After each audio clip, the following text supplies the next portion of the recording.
Welcome back. Good to have you along. As always, you're watching Ozarks Tonight. I'm David Oliver. It's a new year, and that means new things are happening in downtown Springfield. Want to welcome back for 2021 one of our regular contributors, the executive director of the Downtown Springfield Association, Rusty Worley. Good to see you, and Happy New Year, Rusty.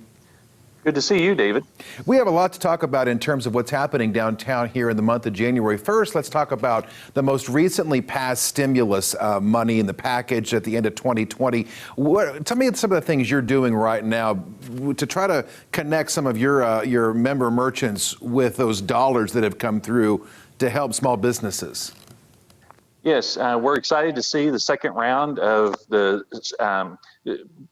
payroll protection program be passed, and whether businesses are applying for it for the second time or the first, we will be helping connect them with the resources. We have great materials available through our eFactory and our Chamber of Commerce, and then DSA provides that to our small businesses.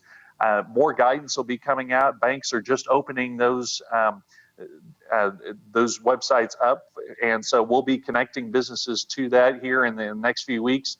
With the new administration, we anticipate that there'll be other programs and resources available that Congress will be reviewing shortly. So this is a critical time for businesses, and so we'll be making sure that we get all the information we can out to businesses to help them through this quieter fourth quarter. We also have the city of Springfield. They have started a second round of their grant program funded by CARES funding through the CDBG dollars, and that's $10,000 grants. Those are really rare, and so we'll be getting the word out. They have up to 40 of those grants available, and they're going fast. So we want to make sure small businesses are taking advantage of that. And then we have for over 20 years had our Springfield Finance and Development Corporation. It has financing available to help existing and new businesses through this time, and it's a consortium of local banks, and so it has resources available to serve as gap financing to help in this time. They provided some emergency working capital loans back in April and May this year, and so just the main thing is helping our small businesses get through this important time. You know, you mentioned things that are new and expanding perhaps. So what are you seeing in terms of businesses that may be new or expanding in downtown? Well, it's been encouraging. We see several who are interested in opening in 2021 in spite of the current challenges. We've had Prairie Pie go from just having a commercial kitchen to now having a storefront on Jefferson there at Jefferson and McDaniel, and so we're excited to see them opening up. We've had one of our existing online apparel retailers is working hard to open up a storefront here in downtown, and they anticipate in the next few weeks they'll be doing that. And then we've been contacted by a couple of hair salons, one on Walnut Street that is just getting ready to open next to Flame, and a wedding dress shop that we've been a home for weddings for many years now, and there'll be a new wedding dress shop open soon. And then continued interest from restaurants. When you have over 60 restaurants, there's always some turnover in that category, and we've had bakeries and others express interest, and so it's been encouraging to see some new interest. We've also had a new shop open on Walnut Street where our Gailey's Holiday Pop-Up Shop was.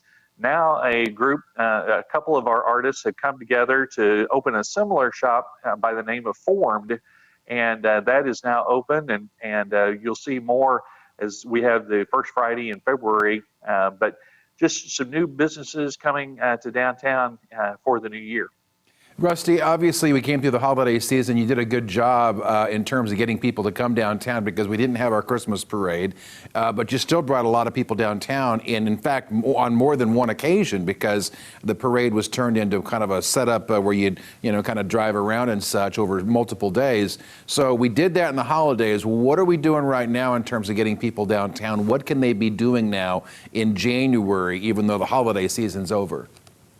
Yeah, it's going to be a slower time. We won't have the major community events like we normally would. We didn't have the Martin Luther King Day parade today like we normally would. We won't have the St. Patrick's Day parade. It's been canceled, but there are indoor things that you can do. The History Museum is always a great place for all ages to come and learn about Springfield's history, and they do a great job with the protocols and working with their patrons there. Discovery Center is a great resource. They have reinvented themselves through this pandemic, and it's another nonprofit that you really want to support. 1984 is always fun. Those were the video games that were during my age growing up, and it's been fun to share that with our kids, but that's a great indoor activity. Moxie Cinema is featuring many of the movies that are going to be considered for Oscar contention, and the Moxie is open. So for those who haven't been to the movies in a while, I encourage you to really watch the Moxie schedule. We've seen several movies here recently, and they have a great lineup. And then healthy resolutions, we have the Downtown Y, we have Jordan Valley Ice Park, places like Royal Barbell. Missouri State has great athletic facilities. So lots of good places to find indoors while the weather's a little cooler here in the next few weeks. Rusty, a lot always happening downtown. We'll continue to bring you back on every month and talk about what's going on. And we'll remind our viewers that they can go to itsalldowntown.com, right? Absolutely. Thank you, David. Okay, Rusty Worley with Downtown Springfield Association. I'll see you next month in February. Appreciate your time as always. And we'll have more Ozarks tonight after this quick break.